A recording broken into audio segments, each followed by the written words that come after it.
seeing us. If you're going to go onto YouTube, your personal self, hold on, record on this computer. If you're going to go on YouTube yourself, make sure your YouTube is muted so we don't hear it in the Zoom.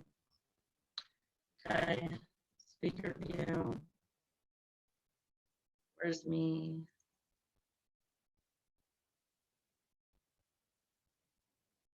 Okay, right now we're pinned on me and we can see you guys.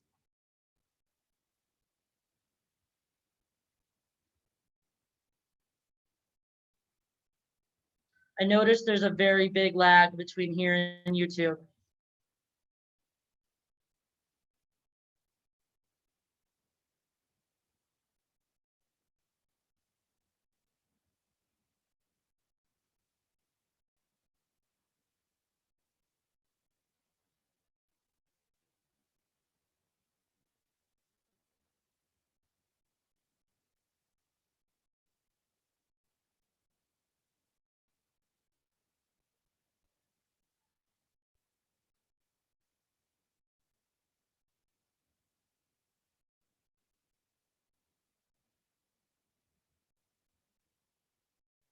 Right now we are live and I'm just doing testing for anybody who has shown up already on our YouTube.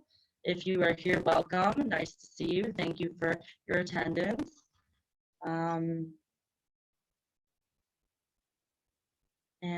just give us a few minutes.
Okay, it is officially 2:30 in the US. It is 9:30 p.m. Israel time, and we are going live. And welcome to our show. Let's just make sure everybody is joined in. All right, we are going to get started. Everybody, I hope you have your drinks. Everybody watching, join us. L'chaim.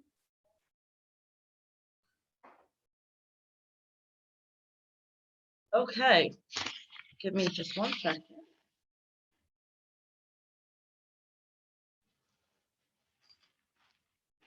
I apologize for this, everybody. Technical difficulties right this second. First of all, I would really like to thank FrumProv for creating this event, Zvi Hirschberg. He has given, thank you for coming to our historical event, you know, the gathering of 10 Nashim Sidkanios coming together with their faces and voices, an event that's going to be called in the future, the Age of the Mignonette. We appreciate this platform, and FrumProv and Zvi Hirschberg goes by the handle Cholent Face, and he's very funny. Follow. My name is Sarah. I'll be hosting tonight. I made Aliyah to Israel about 9 months ago. I drank the punch, there's noise. I made Aliyah about 9 months ago, and I quickly realized that there are some very different things here, mainly the quality of things. I realized this when I felt sheer terror from lifting the garbage bag made of Israeli quality material that was very full out of the garbage bin causes some serious terror. One moment. It is nice to be hosting, and that's something that us as Jewish women do very well. There's some things I would like to mention though to any young woman who may be learning to host and be a future hostess that sometimes gets a little bit overlooked. We all love to host big Shabbos meals with terrific food that usually end in gastric distress and send you home with diabetes. But as part of these meals, everyone's inevitably makes their way to the restroom. You sit down, you do your business, and you look to the left and see your first or second worst nightmare. Your first worst nightmare being that there is no toilet paper. At these Shabbos meals, you don't know anybody, so you only have a few options. A, you can just cry and hope that someone hears you as they wander by. B, you can go home sans left sock. Or C, awkwardly scream for these people you do not know. But so the second worst nightmare though is you look down to your left and you see that pristine little white square of toilet paper, the one ply, one cut. You were just in a rush before Shabbos and you just got one. Let's do our guests a favor and be a good hostess and offer some variety. A little bigger. I would like to introduce our first comic. We have an absolutely amazing lineup of some very seasoned comics that have been doing comedy for many, many years. We have some people that this is their first round, and we should be extremely supportive of everybody, give some laughs, give some claps. It was going to be a good time. And FrumProv regularly does host. I would like to say that FrumProv regularly does host a men's open mic night at 8 p.m. on Wednesdays. And anybody who's interested in doing the men's one, please reach out to FrumProv, and we will be also doing women's ones going forward. And even if you've never done stand-up before, this is a very supportive, good place to try. So absolutely feel free to reach out and let us know, and we would love to, debut you as a comedian or comedian. Our first comic is very well known. She has previously won the title of Jewish Week's funniest amateur comedian in New York, as well as a few other contests. She has performed all over the world, between Israel, the US, others, and she is amazing. Please feel free to welcome and applaud for Joan Weiner Levin. And looking forward to hear your set, Joan. All right, I'm gonna go. Yeah, my turn? Yep, go right ahead. Right. L'chaim, everybody. Just because you're on Zoom, you don't get out of your 2-drink minimum. Everybody raise your glass. My Zoomettes, raise your glass, say l'chaim. It's good to see everybody in your little boxes. We have to think out of the box. It's good to see you. Let me introduce myself. I'm just gonna pause for about 3 seconds in case there are any men lurking in the room. Because look, and the truth is, I'll tell you, men, if you are there lurking at us on YouTube, first of all, some of us are used to being looked at by men without our knowing, but I can't guarantee that in the next 5 minutes I'm not going to yank you, so you've been warned. Just want to introduce myself in case some of you have never seen me perform before. My name is Joan Weiner Levin. In Israel, I use the Hebraicized version of that, so you can call me Joan Naknikia. I have my little headset on here, like, hi, I'm Julie, your Time Life operator. Would you like to order Sports Illustrated? We're living in crazy times. I'm just going to talk about this for 1 minute. We have to get it over with, okay? I actually like wearing the mask. I go outside, I have a few decorated masks. I made one that looks like a kitten. I like it because now when I talk to myself, nobody can hear me. My kids and I have been home all day long for like months already, and we've basically been living like a fraternity house. We have reached peak college student level. We go to sleep at 2:30 in the morning. There's boxes of cold pizza all over my house. My son, I woke up the other day and I found my son passed out on the couch. There were some beer bottles next to him. I don't know what that was about. I think he even had some lipstick smeared on his collar. I really don't know what that was about. I want you all to know I am wearing high heels tonight because I like to perform in high heels. I have 4-inch black pumps, which you can't see, because I like them. They make me feel like I am a tough chick. I did a show couple months ago in Modine, and I forgot to bring my shoes, so I performed barefoot. I had my black flats with me, and I don't like to perform in black flats because my black heels say I am a tough chick. My flats say I'm going to make challah at the Rebbitzins' house, and I just didn't feel that was what I wanted to say. But today I am wearing my heels. I want to say hello to New York. I miss you. I made Aliyah from New York. I was from Teaneck. I miss spring in America. I just do. I miss it. My husband and I lived there for over 10 years. We had a lot of good things that happened to us. We had some problems. In an earlier time, once I had to take my husband to Holy Name Hospital, which was a bit of a problem. Holy Name of John the Baptist God Christ Hospital, not for a third generation rabbi's kid, really. There was a cross on the wall. I said, "Is that your last patient?" They asked us to leave, which was okay. We ended up going we ended up going to Brooklyn to Moishi's Hospital and Discount Electronic Parts, where if you have a double bypass, they'll do the third for free. I admit I love spring in New York. I used to take my kids to the parade, the Puerto Rican Day parade we loved, because I wanted to teach my kids about diversity. Also, my cleaning lady had just quit, and I thought that might be a good place to find a new one. I love that joke, and I love doing it internationally because now people in Israel are horrified. They're saying, "Oh my God, that's so racist." People in America are saying, "Wait, isn't Puerto Rico part of America?" But there are 5 women logged on from Teaneck right now who are saying, "That's really a good idea. I didn't think of that." And look, I know that's a racist joke. I do. But I don't think Jennifer Lopez is listening. And also, I've been to the Israel Day Parade, and there's a lot of Puerto Ricans that go to the Israel Day Parade looking for discount electronic parts. So I think it balances out. I have made Aliyah. I'm in Israel. I've been here about 5 years with my husband, my kids. We love it here. I have to say, here's the hard part about making Aliyah. It's not the peace situation or the security situation. It's the damn metric system. I do not get the metric system. It is 37 degrees out or 39 degrees out today, and I put my son in a coat to go to school. And then I did the math. Okay, I made Aliyah, and the good part about Aliyah is I like kilograms. Okay, I got on a scale, half my body weight. That was good. Okay, but I didn't know like kilograms to pounds. Okay, that's half. So I thought kilometers to miles, that must also be half. So I would do like 120 kilometers an hour. I got pulled over by the cops once. The guy said, "Do you know how fast you were going?" I said, "I got to tell you the truth, I really don't."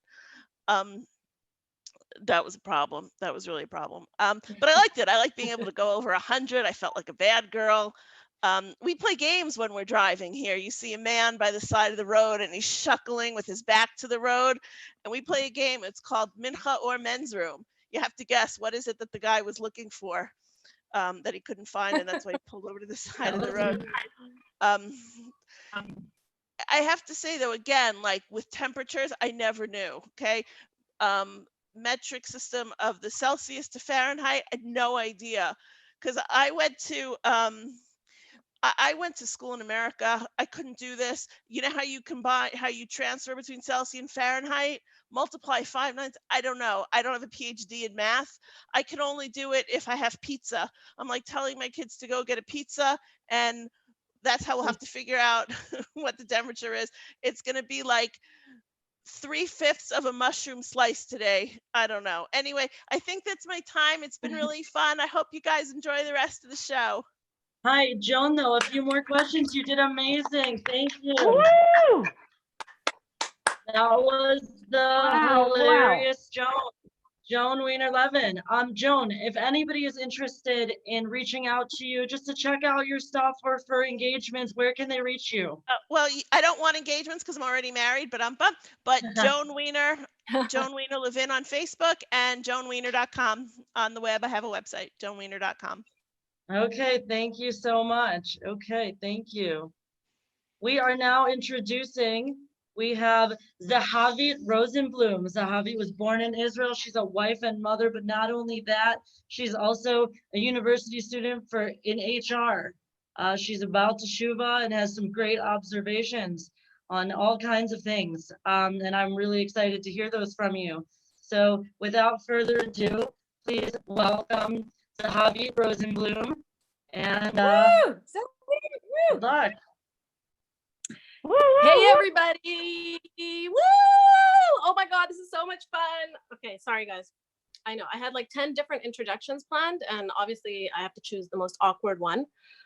Terrible with intros. I had like, anyways, am I freezing up? Am I freezing No. up? Are we using 5G network? Because I wasn't sure, because there's some interference. I had to put some tinfoil under my Schecter. You know, with the conspiracy theories going on right now, you never know. You can never be too safe, right? So yeah, I think I'm good now. Anyways, how's everybody doing? That's great. Same here. Yeah, doing A-okay with the kids. Super creative ideas going on. We're baking. It's just splendid. We love it. Guys, you got to get me out of here. I'm serious. It's terrible. It's overwhelming. The dishes are rotting. The kids are yelling their heads off. I'm about to call family services on myself. And I said yes to this FrumProv thing because, you know, priorities, right? Right? Right. Yeah. Breathe in. I'm good. I'm good. I'm good. Yeah, I'm a little bit dramatic. I'm aware. My husband's Ashkenazi. He doesn't get the whole drama thing.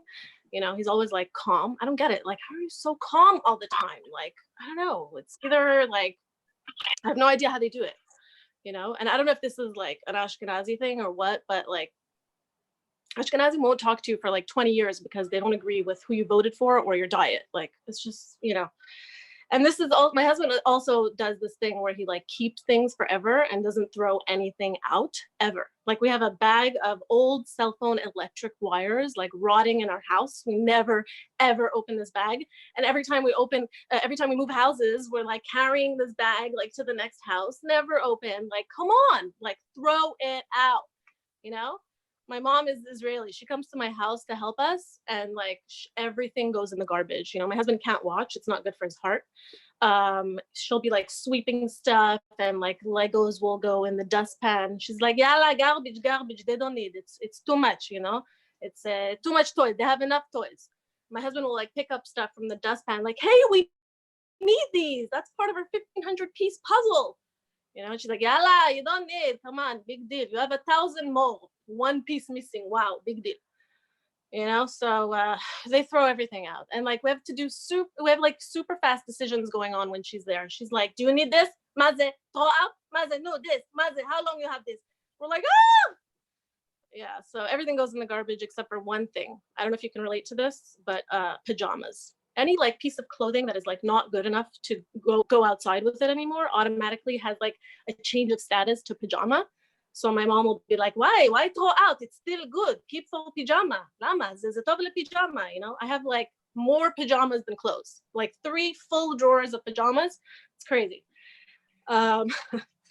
So yeah, like growing up, I don't know, we bought like cheap stuff. Everything we bought was cheap. Like our furniture, for example, like it's cheap but looks good. Like if we sat on certain places of the couch, it would like fall apart and break. And it's like meant for show, you know. It was all meant for show. We weren't allowed to sit on anything. My in-laws, they buy things and they research it. You know, like before they make the purchase, there's like a whole research. They check consumer reports. They check the company's history. It's a whole thing. You know, they come back a week later. My parents, you know, they go in. It looks good. It's cheap. Buy it. Suffer later. You know, like our shoes, for example, we had crappy shoes. We never knew like real leather existed. So we have like messed up feet because of that till today. Yeah. Yeah, so immigrant life, you know what I mean? Like our school lunches were extremely unhealthy. Like we had like Coke, fruit roll-up, Dunkaroos. The healthiest part of our lunch was our pita. And obviously it had like chocolate spread in it. My mom's like, it's good. It's a sandwich. It's bari. It's good for you. You know, and I never knew like what whole wheat bread was. Like I went to my friend's house and I was like, why is your bread brown? Like, why do you have brown bread in your house? What is that? You know, we were just like, is that cocoa bread? You know? And I'll end with this. My mom struggled with English here. So like, she like had to memorize certain lines. So every time we went to different stores, she had to memorize, like, for example, at the gas station, she knew when the gas attendant would come to her window, she rolled it down and she would say, $10 gas, please. That was her line. She memorized it every time. So one time she went and she's waiting in line, and a really nice person told her, oh, you can go before me. You know, it's okay. Like you could take my turn. So instead of thanking that person, she's like, $10 gas, please. You know, the guy was like, what is going on? No clue what happened. Do I have time for more? Or we're done. I think we're done it for right now. That was absolutely amazing. Thank you so much. That was terrific. Let's give it a hand for Zahavi. Woo! Excellent. Zahavi, Wow. if anybody wants to contact you for engagements or just check out your stuff, where can they do so? Okay, so I have a Instagram page. I post video stories. It's called Zeya Comedian, Zeya Comedian, and on Facebook. And I have a YouTube page as well. It's under Zahavi Rosenbloom. Okay, thank you so much. It's great to see you, and hopefully we'll be seeing you on our comedy again. Okay, well, welcome. Thank you, Zahavi. You did a terrific job. I hope everybody agrees. You know, comment, show your love down in the comments on YouTube, guys. I want to see likes. I want to see laughs. I want to see whatever emoji you can think of. Put it as long as it's appropriate. Kosher, sneeze. Anyways, our next comedian, she is residing in Florida. She is a mom of 6, and she is a homeschool mom on purpose. That's right. I said a homeschool mom on purpose. This woman has got to have a massive amount of funny material if that's what she's doing all day, as much as, you know, I don't know if you've seen her before anywhere, but her name is Yael Hanover. Yael Hanover has hilarious observations on life. She is also a college teacher, teaching college online and regularly. I know that does provide probably a nice amount of humor, but regardless, welcome to the stage. We have Yael Hanover. Yael? There we go. 1 second, Yael, 1 second. 1 second, Yael. All right, Yael, hi, how are you? Go on ahead. I'm live. I'm for real now. All right. Good. So I hope you'll pardon me because I'm using notes. You're going to see me like looking down, but I have ADD and 6 kids. So I'm about as adept at memorization as sausages are.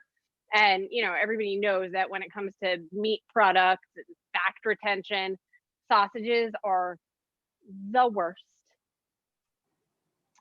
Anyways, I'm an only child and I'm introverted. I love quiet. I love solitude.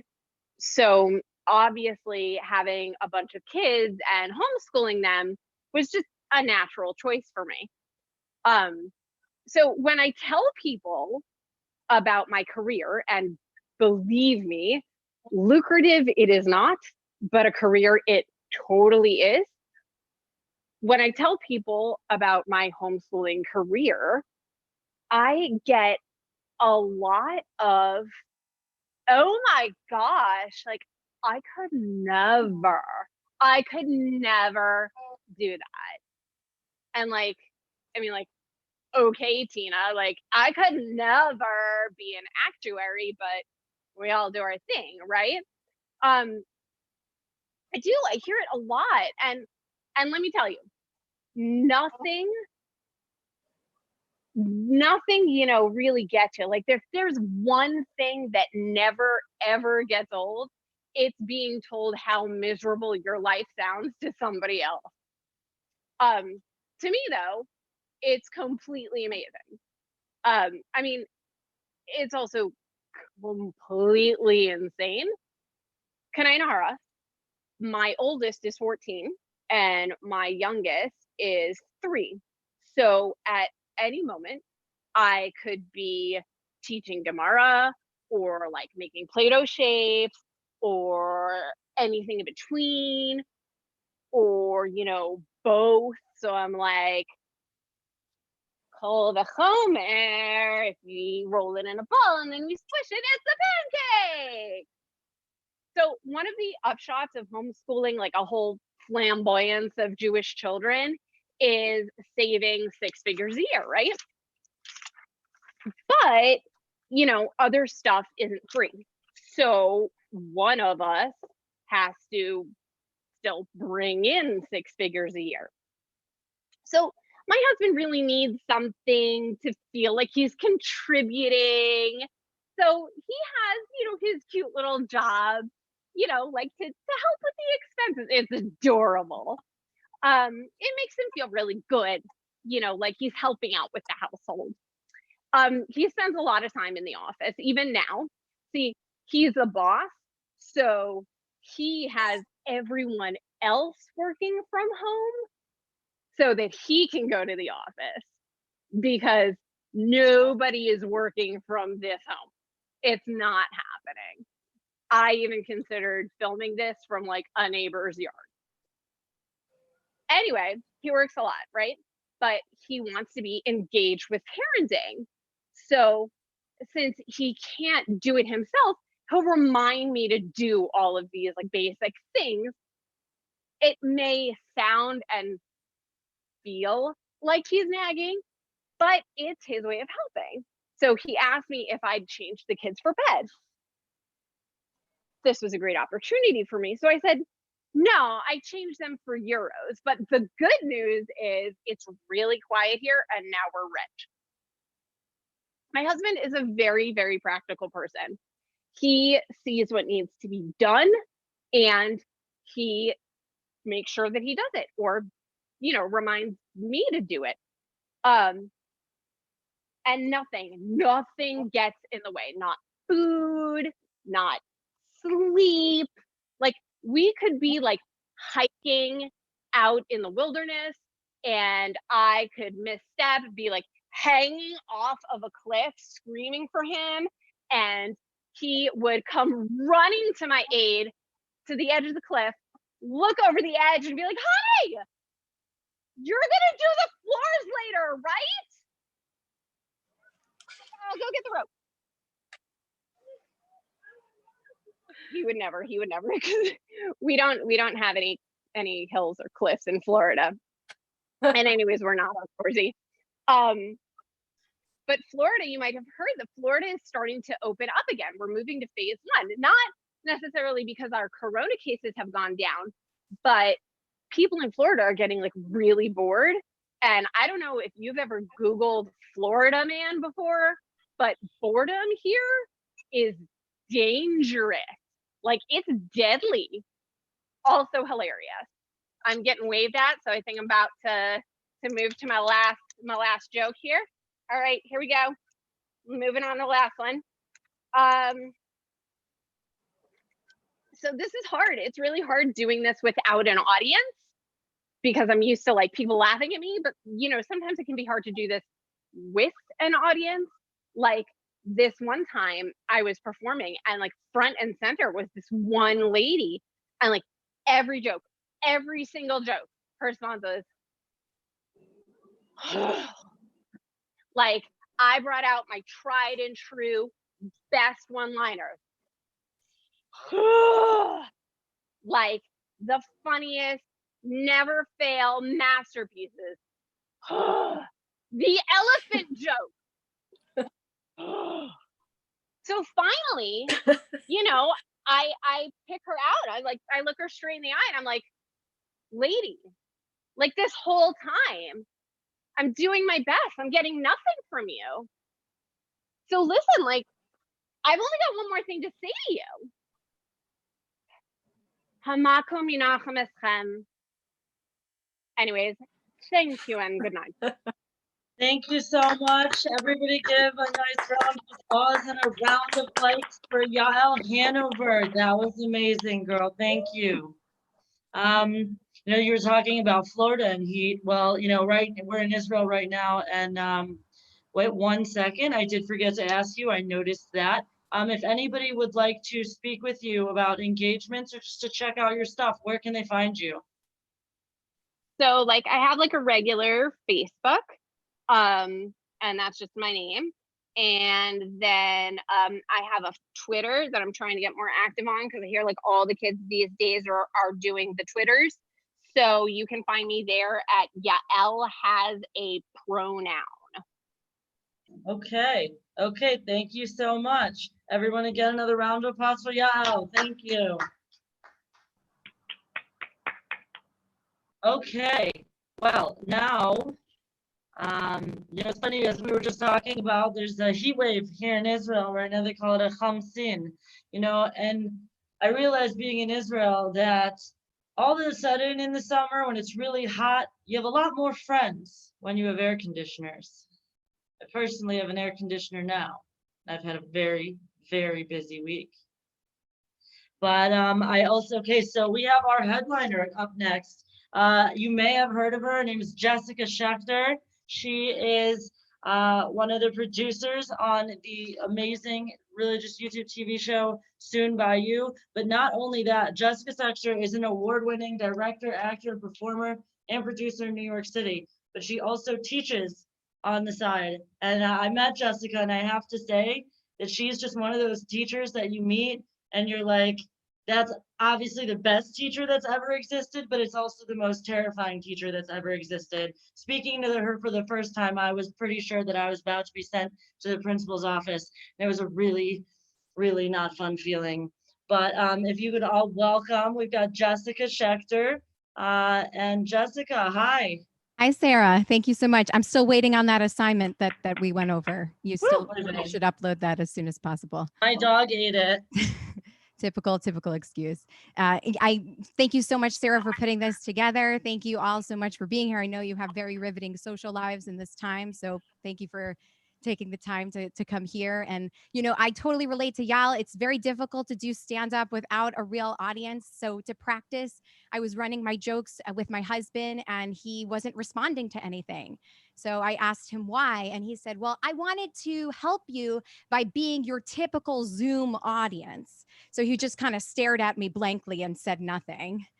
But then I realized that's also the same reaction I get when I ask him, did you remember to do the thing that I asked you to do? And are you sure that you need to eat that?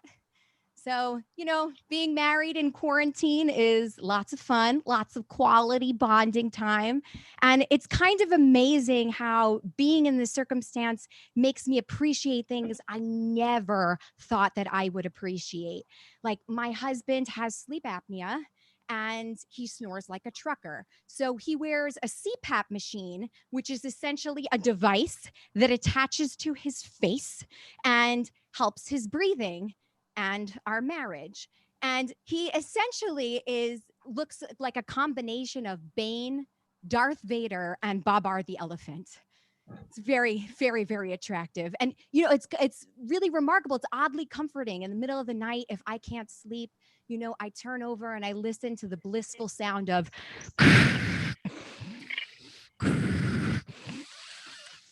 Jessica, I am your husband. I wanted to do more jokes on that, but I asked him, and I said, but he kind of just used the powers of the force and he said, these are not the jokes you're looking for. So I'm very grateful, though, to be married. I was single for a long time, 12 years of searching. And my heart really goes out to all of those who are single right now. I can't imagine how difficult this time must be for you. And I have a friend, Rachel, who's an amazing therapist, and she compared dating to waiting at the airport in baggage claim. So some people get their bags right away. Yay for them. And some people have to wait a lot longer. Sometimes you see a bag and you're like, oh my God, that's my bag. And then you reach for it and you grab it and you're like, that is definitely not my bag. Sometimes it feels like the same bags are going around and around and around. Sometimes your bag is in China. I know a lot of Jewish men seem to think so. And sometimes it feels like, United didn't even bother to pack your bag and you have to go back to the beginning of the journey to find what it was that you were looking for. But at the end of the day, we all have our baggage. So I found my bag again after 12 years. It was a very long time in the airport. And but even though I got out and I got married, I remember I did my time. And I you know, I remember, you know, so many of the awkward dates, all of these different things. And especially, and I've been thinking about this a lot, I remember Skype dating. And I'm sure this is very in now. This was before Zoom. The CEO of Zoom was a billionaire, and we had to use Skype, and Skype really wasn't so up to snuff. And you'd go on these Skype dates, and then all of your awkward moments would forever be etched and frozen in time because the screen would always freeze. And of course, nobody would really realize that the screen was freezing. So you'd be talking and having this incredibly awkward conversation, and then you would just see the guy go like this for an extended period of time. And he didn't realize that this was happening, so he'd continue talking. So you would just see this overlaid with, and that's why I live with my mother. So, you know, lots of keepers there, lots of awkward things. And sometimes I thought on a Skype date, you know, maybe if the conversation wasn't going well, I would just pretend that the screen froze so I could get out of the situation. So if it wasn't going well, I just go like this, or something really unattractive like this. And I'm kind of hopeful that even after all of this is over, if I'm ever in any kind of awkward encounter, I could just do that in real life. You know, you're at an awkward dinner party and you don't want to be there, so you just go blank. And now a bunch of you are wondering if I was actually frozen or if it was your screen at home that was freezing. But don't worry, it's all good. We got you covered. And, you know, lots of changes this year. A lot of people I know made Pesach for the first time. That was a comfortable surprise that we had to deal with. And, you know, Pesach cleaning is like this weird jujitsu samurai art of Pesach cleaning. You know, you have to figure out, it's a delicate time balance. You know, you can't start it too early because then you can't eat anywhere, and you can't start it too late because then you'll get karetz. So you need to find the middle ground, and you have every day this ever diminishing return and area and space in which you can eat chametz food, and it gets smaller and smaller by the moment. It's also entirely arbitrary and kind of reminds me of that game we used to play when we were kids, when we'd pretend that the floor was lava. And you're like, oh, no, you can't stand there. That's lava. You're melting. The lava monsters are going to get you. And that's how my apartment felt. If my husband was anywhere where I had cleaned or vacuumed, I'd be like, oh, you can't eat chametz there. That's a no chametz zone. That has been designated. I vacuumed that pillow. You think I did that for fun? And of course, the whole year, we're setting ourselves up for future failure. Every time I eat a Nature Valley bar in my bed, I know that is a decision I'm going to regret as the crumbs descend to every corner and crevice of everything. But I just keep thinking to myself, well, that's a problem for future Jessica. And then, of course, when it comes time for Pesach cleaning, I am very mad at previous Jessica. And I did this all the time as a kid. I grew up in a house. I'm the youngest of 4 kids. I had 2 brothers who ate all the food. And so it was survival of the fittest. And I became a professional squirrel. Whenever I got candy bars or anything that I wanted, I would hide them like a squirrel in my house. And I would protect it viciously. But then, like squirrels, and I don't know if you knew this about squirrels, but squirrels also forget where they hide all of their things. I, too, would forget where all the candy bars were. And then when we'd start cleaning for Pesach, I'd have that moment. And I would think, where did I put it? And I'd try to put myself in the mindset of previous Jessica, and I'd be very frustrated with the choices that she had made. And of course, it always also happened. I don't know if you ever had this with putting out of the 10 pieces of bread. You know, you go and inevitably we'd forget where one was. And then that's when the real Pesach cleaning started, because you tear everything apart, all the lovely, everything. You throw the couches that you vacuumed. And we never usually found that piece of bread, but we did find the missing candy. Anyway, thank you so much, everybody. You've been great. This was a really wonderful opportunity, and have a wonderful day. I'm Jessica Schecter. Oh, Jessica, thank you so much. That was absolutely amazing. Jessica, I know that, I don't know if you do your engagements right now, but I feel like from your bio, you absolutely do. If anybody wants to reach you about any engagements, or where could they reach you? I have a website, which is just my name, jessicaschecter.com. I have a very poorly made Instagram. That's jess.sheck, S-H-E-K, which I'm trying to get more active on. I'm on Facebook, Jessica Schecter, and you can always get in touch. I'd love to perform for you. Okay, terrific. Thank you so much. Thank you, Sarah. So that was Jessica. Woo, Jessica. Okay, I noticed you were speaking about cleaning. Now that I've been in Corona, there's been a lot of cleaning over here. I'm slightly OCD, like most of the Ashkenazi Jewish population. It's amazing when you've been cleaning how much you can find in new spots. Do you have any idea how much hummus was hiding behind the drywall that you missed? And I've developed some cleaning nope zones. Now, I don't know if you've heard of a nope zone, but a nope zone is an item or a place that when you think about, I should clean that out, and you go over to it and you look, it's just nope. Mm-mm. Some of those is the basement fridge, the chillin' crock pot that's still sitting in its Tuesday night, and the crevice between the car seats. You know what I mean, between the boosters. It's funny. There's some differences with transportation safety in the U.S. and in Israel. In the U.S., it seems we're very into having your kids in the car seats and booster seats until they're 400 pounds or 18 years old, whichever comes first. In Israel, it's more like, just throw your kid into the back of the motorcycle seat. Nobody needs helmets. Akol beseder. The child will be okay. The parenting style here with what's safe and what's not, very different. I witnessed this. I was walking down the block and I saw a kid, maybe 7 years old, like hanging from a third-story window. And me and my concern was, somebody help him. And the parents both standing there go, look, I could be said there, it's okay. He will fall, he will learn, he will not do again. Okay. Well, we have next coming up a very funny lady living in Israel, Miss Hani Scotch.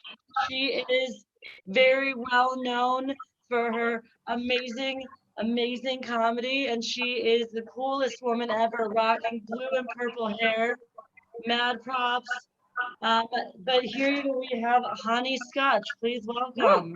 Thank you, Sarah. Thanks, everybody. This is so awesome to be in my backyard talking to myself. It doesn't feel different from most days, but the dog's here, so that's great. I'm 39 kilos overweight, and I color my hair. I wear pants, and people sometimes don't think I am religious, but I am. I daven 3 times a day, morning, noon, and night, every time I get on the scale. Actually, I kind of blame God for my weight problem. I'm not sure this is the right group for that, but let's just go with it. Because I think when he made me, one of the elves turned to him, and not a Christmas elf, but a cookie elf, and said, "Okay, God, we got one Jewish female, small blue eyes, extra curls. You want that supersize?" And I deal's a deal. I'm in recovery. I'm a recovering vegetarian. The first step was admitting that I'm powerless over vegetables. My life had become unmanageable. If you don't think it's unmanageable, have you ever washed and checked lettuce for 26 people on Seder? I'm married. That surprises people sometimes. I have a husband. That surprises me. And he's a great guy, a little clueless. He's male. And the other day I came downstairs wearing a shower cap, and he said, "Honey, what are you doing?" I said, "Well, I'm coloring my hair." And he looked at me and said, "What?" And I looked at him and said, "What?" And he said, "You're coloring your hair? You mean you're not a natural purple?" So,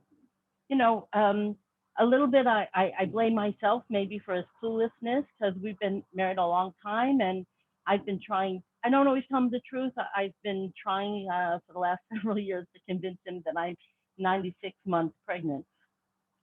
I'm not sure it's really going so well.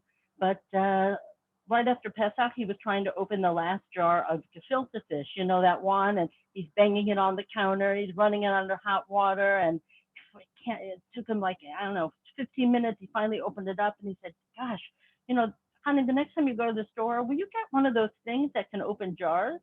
And like, "What, you mean like a man?" Anyhow, yeah. So if it had been like something macho like olives or pickles, it would have been like one thing, but it was gefilte fish. Anyhow, we don't look alike, even though we've been married a long time. You know how some couples do, but not us. I look like this, and he just looks miserable. But on our first date, he saved my life. I started choking, and he didn't do the Heimlich maneuver, you know, that one. And he did the Jewish mother maneuver. He just ran to me and said, "Are you all right? Are you okay? Lift your arms, marry a doctor. Don't buy retail and put on a sweat." So thank you, Sarah. So we met at Chabad. You know, I guess we met at a Chinese single sukkah party, and it's weird because neither of us are Chinese. But in honor of that, we wanted to name our daughter after that experience, and we were going to call her Haya Mushu Pork, but we decided it wasn't really respectful, so we went with Haya Mushu Chicken. She's doing great now. She's married to a wonderful guy. Poo poo poo platter. Poo poo poo platter. Just funny. Just who, you know, whatever. Anyhow, when we met in Chabad, he got my number and he called me up. We had this great conversation on the phone. It was just great and really connecting. And he said, "By the way, honey, how old are you?" I said, "I'm 26. How old are you?" And he said, "I'm 32. And I said, "Oh." And he said, "Well, is that a problem?" And I should tell you first that, you know, he didn't invite me out for a Saturday night like maybe I was expecting. He had invited me out for Sunday brunch, you know, a little safer, and at a place around the corner. And so, you know, when he said, "You're 26, I'm 32, is that a problem?" I said, "Well, not for brunch." Anyhow, we have 4 kids. I thought we'd have more, but somewhere between Pru or Vu, I just wanted to shvu v'nufu. And I guess you get that. Even if your Hebrew's not great, I guess you'll get that. Or you can ask me when you call me. You can ask me what that means. Birth. We had birth. I don't know, my first daughter, when she was a teenager, she was like, "Mom, you're so weird. What's wrong with you?" I said, "Well, sweetheart, it's something that happened at birth. Yours." And it's a good thing, really, that we don't give birth to teenagers, because if I did, I would have just wanted to push her back in. Anyhow, when she was born, she reminded me so much of my mom, because every time she'd look at me, she'd cry. And that's my my daughter, my kid. Thank God, thank God. Anybody fly on business class? I don't know if I guess nobody's flying these days, but when I flew business class, I didn't understand that people always make such a big deal about it. You know, they say it's like, great, you get extra food, and okay, so you get maybe special food. But once my head was back and my feet were up, I just felt like I was at the dentist. I ended up like just sleeping the whole time with my mouth open and drooling. And then when the flight attendant came by, it startled me so much, I just leaned over and spit. So just, I think that's it, I guess. So yeah, that's it. One more. Okay. So you guys should, those of you who don't live in Israel, definitely you should come. But the last time, a couple years ago, we were kind of having, oh, this is totally the wrong thing to say to encourage tourism, but you can't get here anyway now, so I guess it doesn't really matter. But terrorists were walking around and stabbing people. So my husband was a little worried about me, and he told me I should go get pepper spray. So I went to 2 malls. I couldn't find pepper spray. So instead I got a pepper mill. And, you know, so I could just like, you know, season. I felt like if a terrorist came at me, I would just season them to death. That's my time. Thanks so much for being here in my backyard with me. You guys are awesome. And this was so fun. Thank you, Sarah, and everybody. Thank you so much, Hani. That was amazing. That was so much fun. If anybody would like to contact you about engagements, just to check out your stuff, where can they find you? The best place is here in my backyard, but if they can't get here, they can look for me on Facebook. I spell Hani, HANISKUTCH. And if you want to be my friend, most likely I'll say yes, and then you can contact me. It's great contact. Be happy. Amazing. Thank you. Thank you so much. Thank you. So right now it's one moment.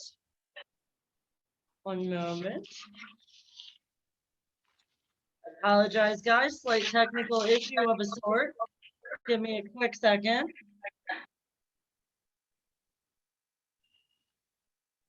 Okay. Well, that was amazing, Connie. Thank you so much. You did a great job. I'm looking forward to seeing you again in the future. We have actually coming on someone who this is her first time doing comedy, but I've heard her do it before, and she's absolutely hilarious and amazing. And I'm really excited to see her do her thing. Please welcome. Well, let me tell you a little bit about her. 1 second, I apologize again. I have been having a little technical issues on the computer here.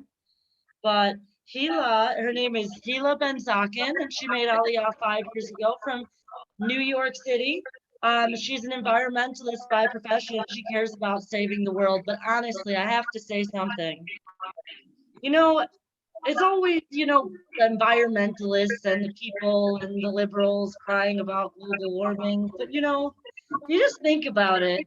Of course, there's global warming. Every time someone speaks, two snowflakes melt.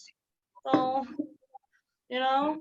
but anyways, here, please welcome Hila Benzakin. She's amazing. And good luck, Hila. Thanks for having me. It's an honor. And I don't know, just thinking about those Skype dates that Jessica mentioned. I, like Yael, have ADD. So I actually, like, people are like, how are you doing alone in quarantine? And I'm like, alone? I've got 4 friends hanging out with me every night. Everyone wants to do something else. And I gotta kick them out sometimes and be like, no, I'm watching Netflix alone. So ADD has been really helpful with quarantine. But anyway, I did want to mention just something that happened to me last week, that occurred to me last week. I was on my moon cycle, that great time of month, and just like crawling out of bed, like I'm finally done with the cramps. It's like day 4, I can like finally drink coffee. So like life is looking up from here. I go over to like do my Natilat Yadayim, and I just see this light, just this light. There's this mountain of a zit. You can even see the remnants hanging out over here. It's like the crater that's left over. And it was just, and you guys know what I'm talking about, because a period pimple is never subtle. It's just always gonna be like just like a mission. And I could not help but think, like, what was God thinking? Like, what was the process by which Hashem was like, and this shall be the female menstruation cycle, just like warts hanging out like right over here. And I can only imagine that there were 2 angels who played a role in this situation. Y'all know the angels I'm talking about. Those 2, Uzzah and Azel, who in the creation story, when God is all done making the waterfalls and the prehistoric, like crazy swimming dinosaur animals, and God's like, shall we make man? And these 2 are just like, no, please don't. They're the original environmentalists, actually. They're just like, please, just anything you do, just, and I can only imagine also that like, after God kicks Adam and Eve out, they're like, hey, good job. The water has really cleaned out in Gan Eden. Like, I'm glowing again. Have you seen my wings? I'm just J-Loing with these wings. I'm just a glow, God. Thanks so much. The air is clean and everything. So that's Gan Eden post Adam and Eve. But back to the cycle. So I can just imagine these 2 guys are like, hey, God. And God's like, yeah, guys, what's up? So in this lower world of yours, everything has separation, we noticed. Have you thought about how you're gonna separate from Adam and Eve? Because they can't be like together the whole time. They gotta separate sometimes. He's like, yeah. I was thinking about how we're gonna separate. I was thinking that Eve could be all cramped up. She's in pain. She's like, get away from me. I'm in pain. Like, ooh, pain. That's interesting. And yeah, but you could be like snappy, a little bit like, just not in it's just kind of moody. Adam doesn't know what to expect. Ooh, interesting, moody. But some guys are into that. Oh, I guess some guys could be a turn on. So yeah, did you guys have like a better plan? Blood, just blood, just coming right out of her. Okay, that's kind of messed up, but I guess like Adam would want to like get his distance from her. And you know what else? Oh, there's more. She's gonna cry, just tears. She won't know why she's crying, but she's just gonna want to cry. And then when the tears have dried up, she's gonna want chocolate. She's just gonna go looking for chocolate anywhere she can find it, just searching for it. And at one point, she's gonna catch a glimpse of herself in the mirror. She's just gonna look, and there it is. just these, excuse me, lesions coming out. Okay, that's kind of strange. So I don't know, like, is that, was God like, and that shall be the female cycle, lesions, check, cramps, bloating. Like, I don't know, but I can only imagine as these two angels are like, yeah, do it. But honestly, like, I wouldn't know too much about separation. You know what I mean? Like, who needs to, I mean, I really haven't been too much lately with anyone, so you can't separate if you're not with someone. I haven't had too much luck on the dating scene, on the marriage scene, if you will. But I am back to the apps. I'm back to J-Swipe. So you know how it is. We're sitting on the toilet and we're swiping away. It was like so much conviction is happening, right? It's just like, no, maybe, no. And then you see him. He's handsome, but he's not too pretty. And he's got only 2 sentences. Just one sentence about himself and one sentence about the girl he's looking for. But all you really see is Bashart. And you swipe with your ring finger so hard, hoping it's going to pop out with the ring on it. You're already taking selfies. And you're like, you are mine. Like, as if God is really into, like, the possessive and crazy thing. Just like, oh, she's ready for marriage. I'm just sitting there, like, swipe right, you and me forever. And I can only imagine, like, how am I going to tell his parents how we met? Like, you can just imagine, like, the Shabbat dinner, and they're like, so, how'd you guys meet? And we're like, well, I'll tell my half first, right? It was Chol Moed Pesach, and I was really constipated. All right, that's all the time I got. You guys have been great. Just kidding, I have no idea how you guys have been, but thank you so much for having me, guys. Wow, Hila, that was absolutely outstanding. That was amazing. I know that was, you said that was your first time performing, but believe me, it will not be your last. Believe me, if people want to reach out to you to have you perform some comedy for them, where can they reach you or check out your stuff? I kind of like been playing around with the Instagram lately. So HBenz21 or Hila Benzikin on Facebook or Instagram. Yeah. Okay. Well, thank you once again, everybody. A round of applause for Hila Benzikin. You will be seeing her in the future. I tell you that. Thank you. Okay, that was Hila. Was that not amazing, guys? Everyone has been amazing so far. That has been great. We have up next, we have Ms. Nakama Hordener. She originally is from Toronto, where she studied dance, art, jewelry design, and photography. Overachiever or what? No, I'm kidding, actually, though. I am extremely impressed, and the arts are amazing. That was a joke. Do you have any idea how many times a day or in different occasions that I have to accidentally stop and be like, oh, no, I'm sorry. That was just a joke. I'm a stand-up comedian, and it's not like funny in a bad way. It was just like funny as an observation. It was like, and people just sit there and they go, oh, okay. Yeah, so you're a comedian when every 5 words are, oh, no, I'm kidding. It's a joke. But so we have Nakama Hordener, and she now lives in Pittsburgh with 7 kids. And Nakama likes to be very upfront and honest in her comedy. She likes to tell the truth and tell it as it is. Let us please welcome Nakama Hordener to the stage.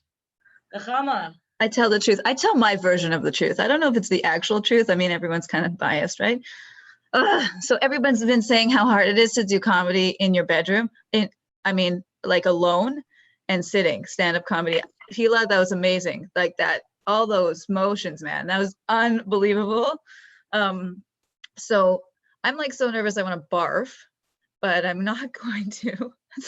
I wasn't even going to say that because I feel like COVID has the potential to like bring out so much of our inner strength. You know what I'm saying? So doing this comedy was just another way for me to just challenge myself, because I'm not feeling challenged enough being locked in my house with 7 children online.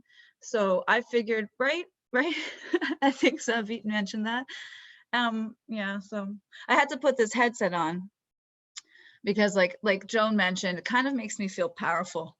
You know what I mean? Like I have this headset on, I feel like a DJ. You know how like a DJ will be at the front of like a crowd of 4,000 people, and they don't do anything. They just have their hand on their headset. They put up their finger in the air and the entire crowd goes ballistic. I have no idea why. But so yeah. And you know, it's been great. I've been wearing this around the house for 3 weeks. I just put the end into my skirt. My kids think I'm on the phone or I'm listening to music, and it's been really good. It's been awesome. Actually, like since my kids have been in online school, I feel like I live in a WeWork building, and I'm like tech support, inept tech support. And I just walk around and I'm just like, oh, is there an issue in room 5? Okay, I'll just come in there and I'll just tap some buttons, pretend I know what I'm doing. And yeah, I'll be right there. Yeah. You know what I mean? It's the headset. So yeah, it's been horrible. I like to be an optimist, but in this case, it's just been very difficult. And I have to say, like, I feel like I should be gifting a couple of these to my neighbors. We live in a condo, okay? And we are a very loud, large from family. And I just like, I feel for them, but I also don't, because they're mean, okay? So it's like, you know, I don't understand the world sometimes. Like the world thinks that Frum people think that we're better than everybody. And that's not true. That's not true at all. But they like to call us out whenever we do something wrong. You know what I'm saying? You know what I mean? So like when we first moved here, my neighbor she came up to us and she was like, you know, I noticed that you're driving really dangerously up the driveway. I don't think that's very safe. And I think that you should stop doing it. Okay. Like just in that voice too. And I have an allergy to that voice. That's just my personal, I'm sorry. It's her voice. And I said to her, like, you know, it would also be helpful if you didn't walk with your children in the middle of the driveway. Okay, if you could just teach them to go off to the side, then I won't have to go so slowly. And also, if the angle of the driveway wasn't at 75 degrees and my car wasn't 12 years old, I might make it up without a little gas. But unfortunately, that's the situation. And I didn't say any of those things, none of those things, because I'm a big chicken and I just like to keep the peace, you know? So I'm just like, okay. And then another time she came up to me, she's like, did you make fish last night? And I was like, yeah, we had fish. She's like, can you not do that again? It's like really smelly. And I was like, woman, I'm sorry, since when do you get to have a say on my menu? You know, you could take your mouth, you could close it, and you can go to your home. And I'm being really mean because it's been 4 years of sort of torture. And they're actually moving at the end of the summer. I'm so happy for them. I'm so excited. I really hope that they get Indian neighbors, you know, because I personally love curry, but I have this feeling that she won't. Anyway, so yeah, so somebody just asked me where I'm living in Pittsburgh. I'm on Forbes Avenue in Walnut Capitol. The condos are made out of tissue paper, essentially. Anyway, whatever. So, yeah. So, let me see. What do I miss most now that we're in COVID? I miss my friends. Like I miss going to my friends' houses, and I think like I miss having friends over for Shabbos, long Shabbosim. And what I miss most is hanging out. But I don't miss other people's bathrooms. You know what I mean? Like I'm very, very lucky. I gotta say, one of the good things of this house is it has a guest bathroom. So I can give the impression that I am a clean individual to my guests. Used to be when a person would come over and they'd ask me like, where's the bathroom? And I'd say, and I would just run away. Right. And I would run straight to the bathroom and I would clean the toilet tracks, you know what I'm saying? Those tracks. And then I would take away all the hemorrhoid creams and the bras and the antifungal creams and just clean the toothpaste off the sink. You know what I'm saying? Spray, put a towel. I'd come back to the room and I'm sorry, did you ask me something? Oh, the bathroom. Yeah, sure. Yes, it's right there. No problem. But I have a friend who has she has something in her bathroom that I have never seen before, okay? She has a bidet attached to her toilet. Apparently you can get them on Amazon. Very handy when there was a toilet paper shortage, right? Like you spray and wipe with a towel, which then goes into the wash. That saves a lot of money, I'm assuming. Anyway, so the bidet, for those of you who don't know how it works, I'm hoping this story will illustrate it. I went into the bathroom with my 4-year-old, and like, he's 4, I had to go with him. His aim is weak. So he does his thing, and I'm washing my hands at the end, and he says, "Mommy, what's this?" And it was like an amazing thing. All of a sudden, like, my prefrontal cortex, literally, it just like flatlines. And like, it's like the adult in me is like duct taped and tied to a chair in my psyche. And my 5-year-old me comes out and is like, "Ooh, I don't know. What does that do?" And my son, he like turns a knob, presses a button. I don't know what happens. Next thing I know, there is water shooting to the ceiling, across the hall, to the window, across the hall. I was like, very quickly, the adult comes back, and the 5-year-old's like, "Where were you?" You know, and so the adult like quickly turns off the, I don't know even how I turned it off. My friend comes up the stairs, and she's like, "What?" She's like, "Seriously, how did you even get it on the ceiling?" I was like, "Seriously, I'm suggesting you put a sign in your bathroom warning people about the bidet. It's not fair. It's not very kind of you." But you know, she didn't have us back. I'm just kidding. All right. That's it for me, ladies. That was really fun. If you want to try this, you got to try it. It's like torture. You should try it. Okay, thanks. Wow. Thank you so much. That was amazing. That was Nakama. To thank you. It was great. You know, it's funny you were speaking, you know, Corona, everyone's speaking about bathroom jokes, toilet paper. Just question, 1 second. Just quickly, if anybody wants to reach you for engagements or check out your stuff, where might they be able to find you? I didn't think it through. I mean, if actually anybody actually calls me for a gig, I'd be surprised. So they could just call me at home. They could look me up like we used to do. Okay, well, again, thank you so much, Nakama. That was a terrific job. And we will be seeing you another time, I'm sure. Thank you. Okay, let's see who we have up next. Well, as I was saying, though, I apologize before, is that with Corona, everybody's worried about toilet paper. There's just toilet paper jokes, bathroom jokes, but just real quick. Have you ever looked at toilet paper? You ever look down and notice that there's always like puppies and like teddy bears and soft fluffy things on there?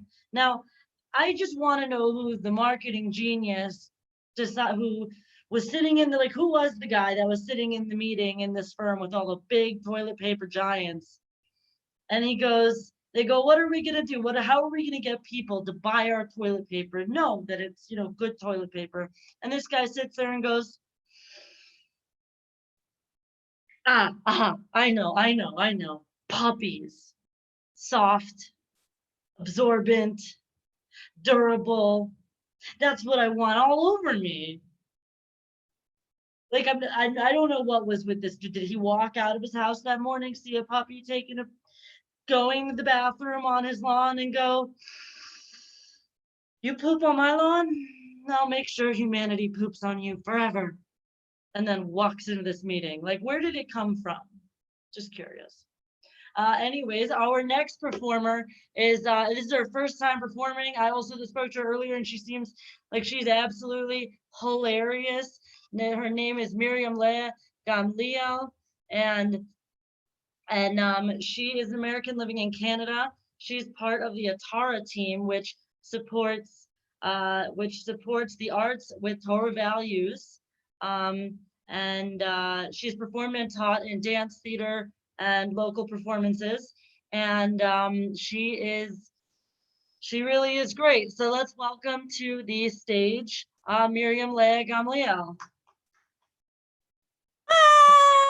Yeah, let's get you up here. Okay, this is my first time ever doing stand-up comedy.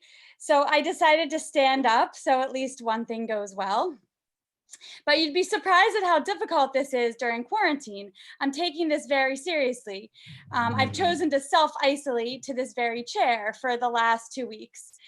It's amazing how many dishes and loads of laundry I haven't had to do. I'm kidding. But I did just have a baby 2 weeks ago. And while in the hospital, I agreed to do this show, which tells you that drugs can be very powerful. The baby seems to laugh at my jokes, but he also might be farting. My daughter laughs at me, but she might be laughing at my parenting skills, and she's 5. So my bar on humor is pretty low. We named the baby Shalom. It's the perfect name because when we hold him, we have peace. We have Shalom. But on second thought, we should have named him Clean House. I have a caveat for anyone thinking they want kids. When you see the picture of a smiling family, nobody added the caption of how many hours, Tylenols, and princess stickers were needed to get that picture. So with kids, you have to deal with a lot of poop. I really mean poop. At first, it's in a high-pitched voice, speaking to a baby who doesn't understand English, even though he's born to 2 English speakers and heard our voices for 9 months, for crying out loud. Slow.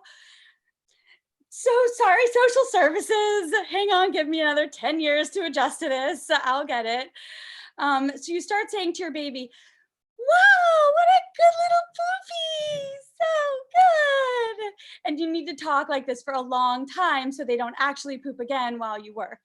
Although this could be a good market for mask companies when sales go down after Corona.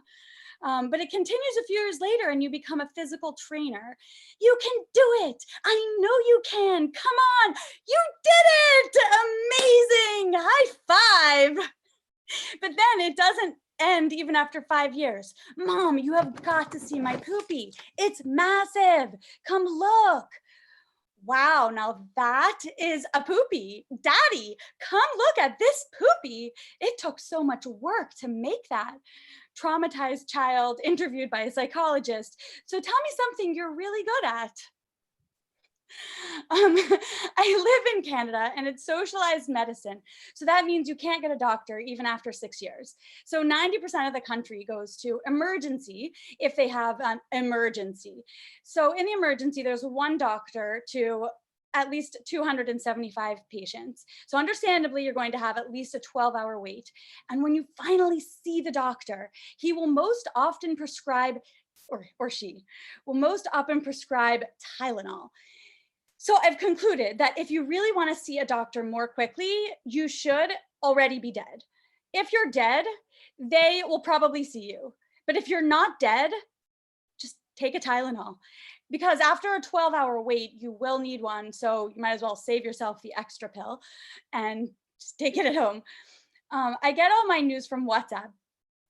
My brother asked me if I knew about the hornet swarm. I said it probably wasn't breaking news because it didn't appear on one of my WhatsApp chats.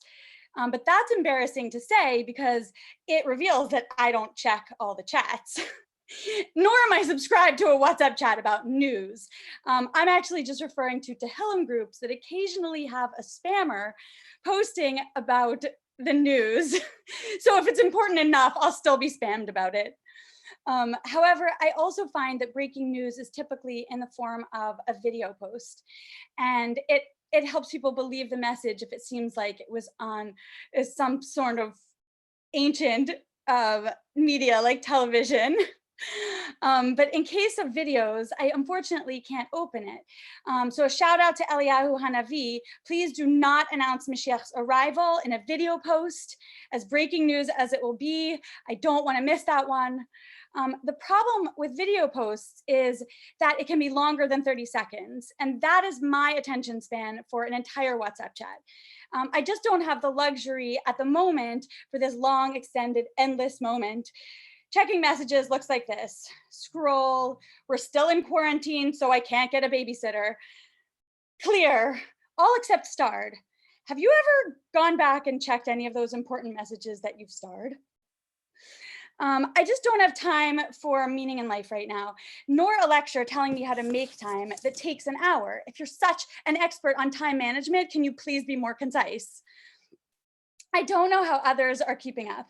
No one talks about the insanity caused by already being insane from a daytime of quarantine with toddlers, and then opening WhatsApp to see 400 posts about what other people made for dinner, which is certainly better than what I made. 600 posts telling me to smile and relax, and 800 posts telling me that I can log on to Zoom for the perfect solution to my problems, all taking place today at 3 o'clock. If someone else can complain, it will make me feel so much better. I love hearing other people's problems because then I don't feel like the only idiot. The silver lining is that I can probably inspire many women who are also dysfunctional. I didn't even realize that I could be an inspirational speaker, but I will totally make you feel better because I will be even more dysfunctional. I like to try to have everyone eating breakfast by at least noon. I'm working really hard to make sure lunch is before 4, and I'm working on dinner happening before they wake up in the morning. It just feels endless. Like, didn't you just eat yesterday? I could have sworn I fed you 3 hours ago. I guess it's life in general. I feel like I just got mail yesterday. Why is this happening again? And for my last observation, I've noticed that quarantine memes seem to be about either drinking, homeschooling, Zoom, or toilet paper, but I haven't seen a ton about what I most relate to, which is me. That's enough Disney for today. Child, there's only 8 hours left. Me, okay, no problem, whenever it's over. I finally decided that it's okay to watch Disney if it's in Japanese. Any other good justifications I will happily take. I don't have Instagram, so now you know my age, but you can PM me on Facebook at Miriam Lea Gandia. Thank you to Tzvi, Rabbi Bernath, Zahavi, and Sarah for encouraging me to commit suicide by doing stand-up comedy for the first time ever live on YouTube. And to Jessica and Rabbi Bernath for their advice on how to do it. And to friends and family. Thank you so much. That was absolutely amazing, Miriam Lea. For your first time, that was terrific. A serious round of applause and likes for you. Good job. Yeah, you know, so as you said, you can be found on Facebook, and anybody could send you a message if they would like to hear you perform more. Okay, all right. Thank you so much. So after this, we only have one more comic left. Acharon Chaviv. One moment. You know, it's funny, she was just funny how much we spend our time on our phone. I'm sitting here, I have a bunch of notes right here. We're just writing notes on our phone, doing everything on our phone. It's really become almost like a lifeline. Corona has also been, you know, making people use their phones a little bit more. You know, and when Corona started, God decided he wanted to give me a little like reminder of, you know, there are moments that like God will give you that like just cause sheer terror. Like, and you see your life flash before your eyes and you're like, all right, I did something wrong. Like, gotta fix that. Well, God decided to give me one of these. I live in Jerusalem, and you all know Jerusalem stone is just that stone that's stonier than the other stone. Okay. And I was walking up the stairwell of Jerusalem stone, and I dropped my phone. Okay. I dropped my phone and I watched it bounce down one step at a time and lay motionless at the bottom. I could have freaked out less if I dropped a newborn baby. This is what Corona has done to us. I'm just saying, okay? But yeah, I've also been doing a huge amount of baking over Corona. And when I say baking, I mean baking and baking, huh? But yeah, I've been doing a tremendous amount of baking, and I've realized that there's this really fun thing that you can do for like little rewards for yourself, is that you bake cookies, okay? Not for anyone in particular, but you just then throw them in the freezer in the back and you forget about them. Now, if you're anything like me and you're anything like Corona, that means one day in the middle of the night when you're gonna get up and go look to eat because your schedule's all messed up and you're eating dinner and snack time at 2 a.m. and you find those cookies in the back, you've given yourself a little present, okay? Present cookies in the middle of the night. It's just one of those self-care things that, you know, women have been like saying what they do to make themselves feel normal, like shave their legs or tweeze their eyebrows. Like for me, it's been leaving myself surprise cookies. That's how I'm taking care of myself. Yum cookies. Huh. I'm lucky that I'm dating someone right now in this time, because dating must absolutely suck, and it's all via apps, right? So I think that with app dating, there's been some new diseases coming about. The doctors have been talking about a new something TD. They like to call it commitment phobitis, and it's spread mainly by swipe, is what we've been hearing. They say that it's not fatal, you won't die, but you will die alone. So, I hope really soon we can get rid of this app dating because, save lives, save lives. It's not really save life, it's more save lonely lives. But, so there's that. Our next comic, though, let's bring up is Yael Meisels. Yael Meisels lives in Detroit, Michigan. She has been doing comedy for 7 years. She's best known for her work in her Jewish spirituality talk show called Hopeful Wisdom. Let's bring out Yael over here. Welcome, welcome. What's going on? How are you? I'm good, praise the Lord. Hope everyone is enjoying. Your video is not on right now. Hold on. Sorry about that, guys. Technical difficulties. How about see me? Can you hear me? We can hear you. Okay. You look beautiful. All right. So this, I don't know how to put this. Bartenura now comes in cans, and it's now made having a drink and baking far more enjoyable. Believe it or not, I am on the J swipe. I don't know what I can do anymore. I am by trade, I am a motivational speaker. I offer no words of wisdom today other than just sharing war stories. So I'm doing everything that I can. I'm praying, I'm talking to God, I'm putting my best face forward. I'm trying not to be a jerk, but I'm getting to the point with people where it comes to dating and you're like, I'm gonna have to act this out in sock puppets just to show you people I'm serious. We're gonna talk about some of the gentlemen that I've had the pleasure of getting to know during the quarantine.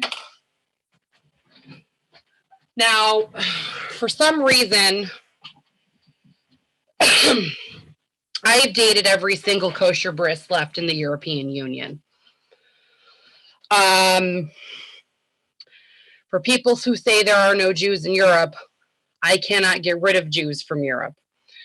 So I'm on the J swipe, and someone messages me. I swiped right with him. Lovely guy. We have a couple of great conversations, and then he tells me he doesn't want to get married. My dating profile says, I'm looking for a wonderful man to build my life with. That's an implication of marriage. So moving on to the second guy, this was a gem from Belgium. Now, we're having a great conversation. And there's never a good time to mention to somebody that I am an honest to God, legit, by trade, actual psychic medium. Now that makes people uncomfortable, makes me more uncomfortable because I'm the one that the dead communicates with. I promise you, being on the receiving end of it is way more uncomfortable than those of you who are not a psychic medium. I guarantee you. So we're talking and we're chatting, and lo and behold, his father comes through, and I'm like, this is not the time. I'm trying to get to know your son for me. And I said, is by any chance he's talking about something I don't remember? And I said, listen, your father. He said, yeah, he's not alive. I said, I get that. I go, is his name Moshe? And he said, how could you possibly know that? Now we have to segue into, I'm an actual psychic medium. Your father is delivering a message that he loves you, to stay strong and courageous, and just a bunch of good things. So he is now turned white and asks me, well, how do you know that being a psychic medium isn't schizophrenia? I'm gonna open up my second glass of wine. Because, sir, schizophrenia doesn't give me information about your deceased father. So we had planned to go on a third date or a third Skype quarantine date, whatever. Then he sends me a message that he appreciates how kind I've been. Let's see.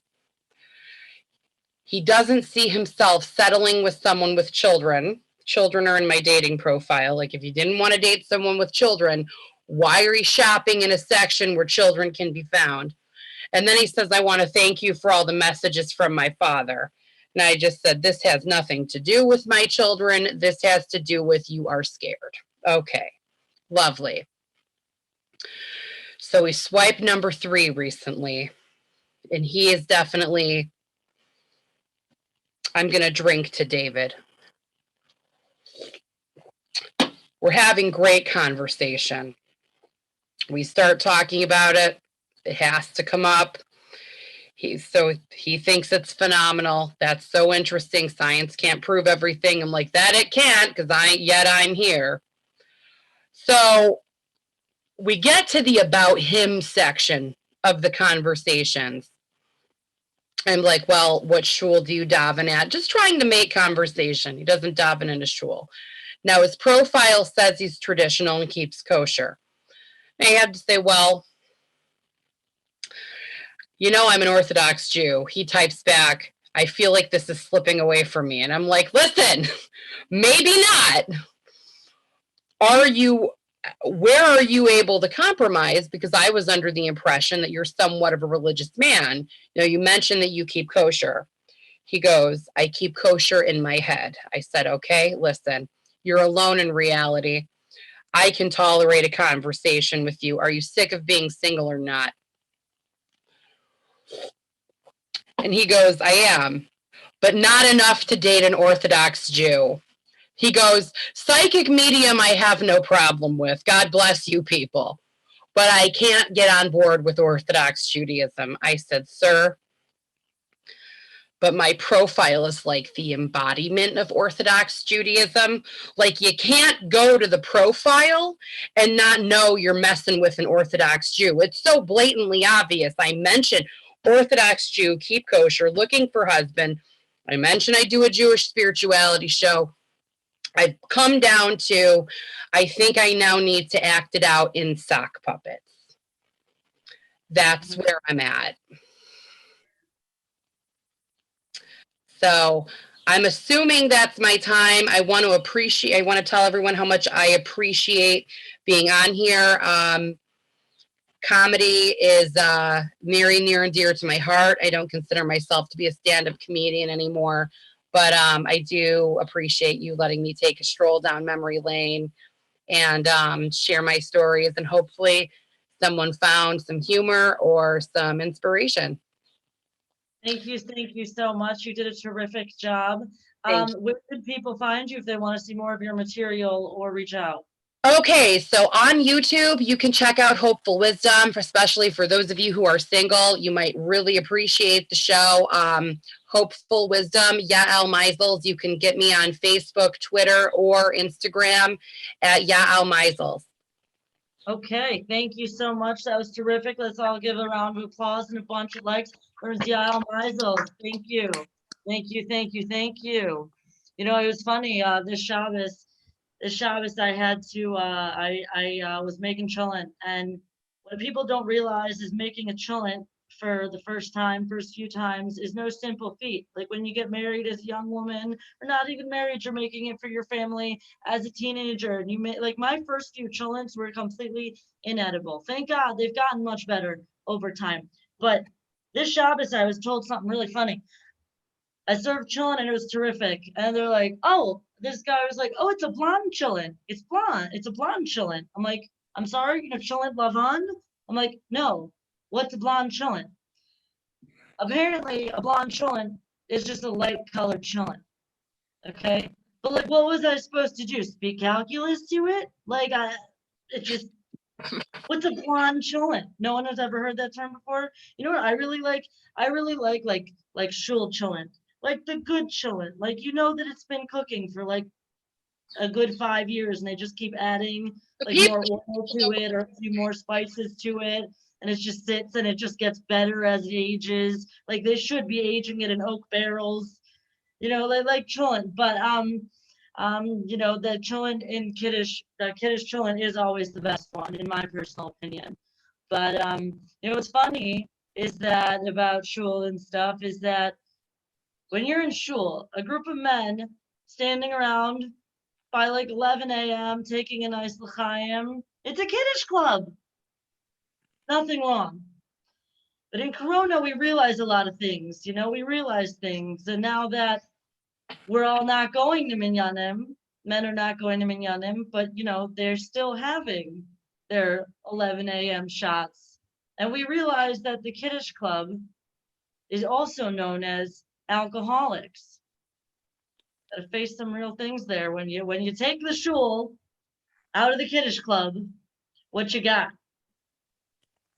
But yeah, if there were men watching at this point, they're probably a little offended.